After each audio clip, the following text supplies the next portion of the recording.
Hey everybody, my name is John DePietro and it's my pleasure to welcome you to another segment of Salisbury 500.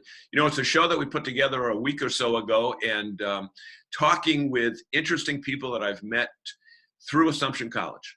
And I will tell you this right up front, Assumption College doesn't sponsor this show. They don't sanction it. In fact, they might not even know about it. However, let's let others know about it, because right down in the bottom right-hand corner of your screen, you'll see a red button that says subscribe.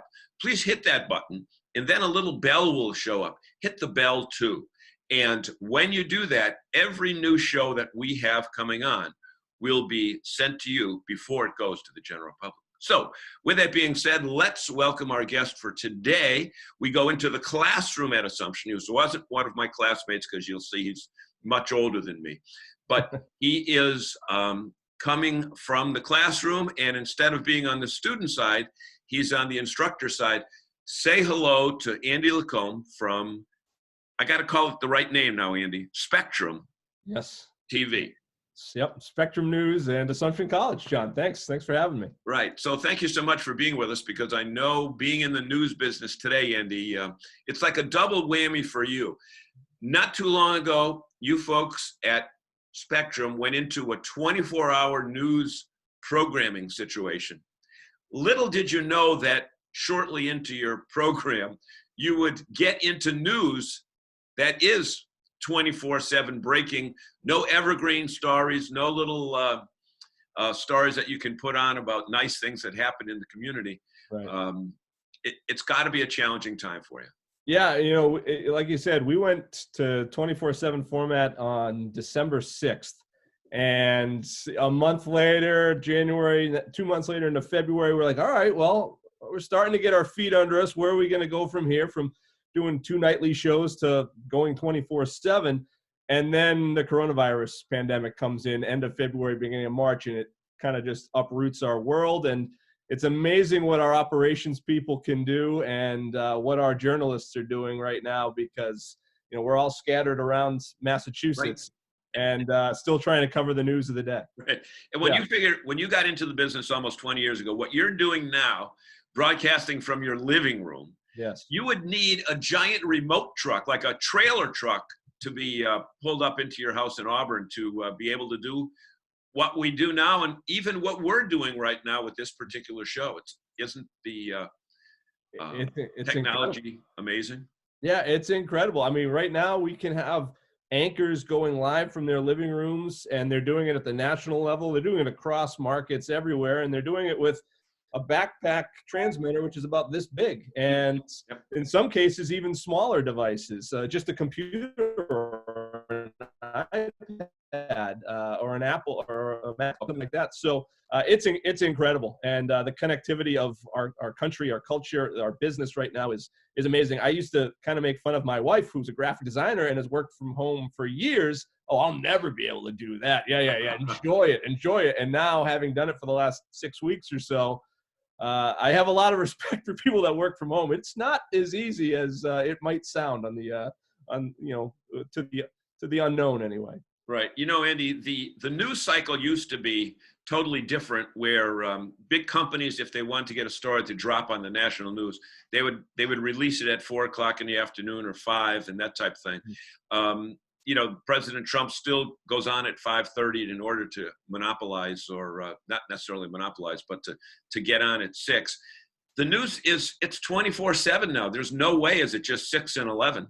No, and I tell my students that at Assumption, and whether it's broadcast journalism or social media, now, you know, we used to be able to wait for the evening paper to come out. If you remember the evening paper, you used to be able to wait for the 6 o'clock news, and now there's a constant, ever-changing news cycle. Social media does this. 24-hour news networks do this, or have contributed to this, and we're constantly looking for something, looking to freshen things up. And you know, what I always talk to my students about and our people about at work is, you know, we want to be first if we can, but we want to be right. And so there's always that challenge in this ever-changing cycle.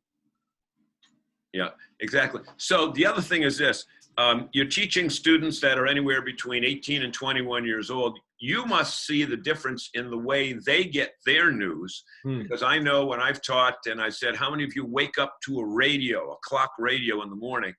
They look at me like, what are you, crazy? I mean, Right. they hold their phone up and that's how they get their info. And I'm sure that you see it on the TV side as well. Yeah, and we see it. We have analytics that show that as well. A lot of people get their news from digital sources, from remotes, from telephones. My students love Instagram. A lot of news organizations are going to Instagram. Not everyone's there.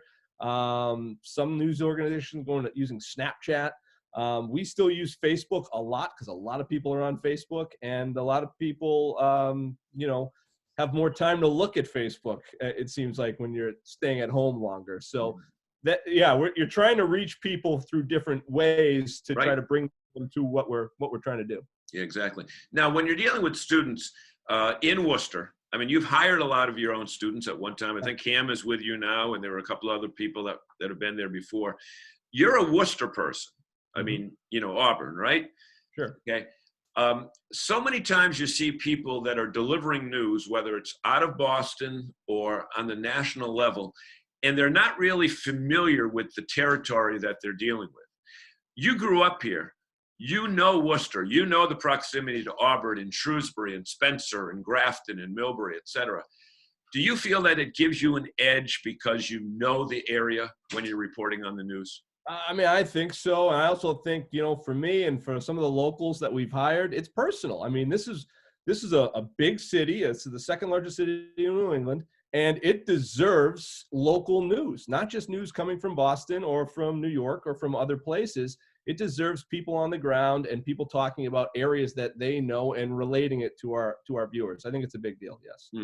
Andy, your favorite story in the years, again, you were a street guy and now you're an office guy, and you're probably thrown out on the street now as well.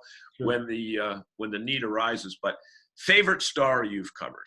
There have been a lot, but it always goes back to a Little League baseball team that went to the Little League World Series in 2002, I think it was. Is that almost 20 years? I think it's almost 20 years ago. The Jesse Burkett Little League team, and Kevin Shea and I went down there, and we were going for 3 days, but they kept winning. And so we ended up being there for over a week, buying clothes at Kmart and other places because we didn't pack for it, and literally going from hotel to hotel because we didn't plan for it. But it was a great ride, a great positive story. I love sports, obviously, but it was a lot of fun. And to this day, it's probably professional sports, other types of news, politics, which I love, still my most cherished experience and memory of covering the news. So lean back again so we can see your Assumption shirt. Oh, yeah. Okay. Yeah. You teach there. Talk about the kids. Talk about the fact that they're not necessarily going to Assumption to be broadcast journalists. Right. So they have liberal arts courses. They have philosophy, religion, science, English, et cetera. How does that help them in their capability to cover the news? I mean, honestly, the importance of a liberal arts education, I talk to students from Boston College, from Providence, from other places, people that want to get into this business. I think it's important to have a well-rounded experience. Journalism school is very important. They teach you a lot of things, but you can learn a lot of things on your own. And really, it's being a self-starter. And you see that a lot with students that have a well-rounded experience. And you know what? A quick plug for our program. We're hiring some people out of Assumption College, and there's some people doing some really nice things in the broadcast world and in journalism. So you can do it. You can get it done, even if you don't go to a Syracuse or a Boston University or other places.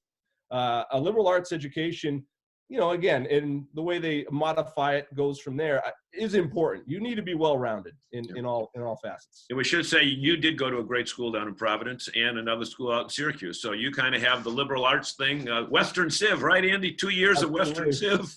2 years of Western Civ, 8:30 in the morning for an hour, Monday through Friday, 5 days a week. Wow. Yep. Yeah, exactly. So unfortunately, we're out of time in this segment. Although you only get like a minute and a half to do your segment. I've got 9 minutes to do mine. You've been such a joy to have with us. Will you come back at another time and talk a little bit more about the different aspects of broadcasting to our audience? Absolutely. I'd be happy to, John. Great. So, folks, thank you so much for joining us on this edition of Salisbury 500. Stay tuned to this YouTube channel for more stories as we present them. Have a great day, everybody.